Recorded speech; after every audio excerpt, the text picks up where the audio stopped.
Τώρα ξεκινάω, κάνω κοψίματα. Εδώ είχα τελείωσει. Πάνω κάτω κοψίματα και... Εδώ μην κοιτάτε γιατί δεν φέρει εδώ. Μόνο φέρει φρεσκάρισμα. Λοιπόν, τώρα να σας δείξω κάτι που όλο το κόσμο δεν μπορεί να κάνει.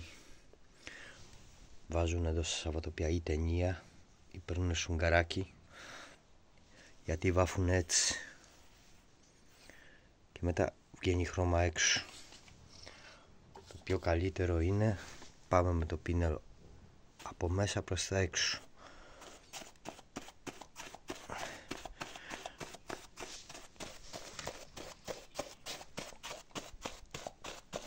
Και δεν βγαίνει χρώμα έξω και μετά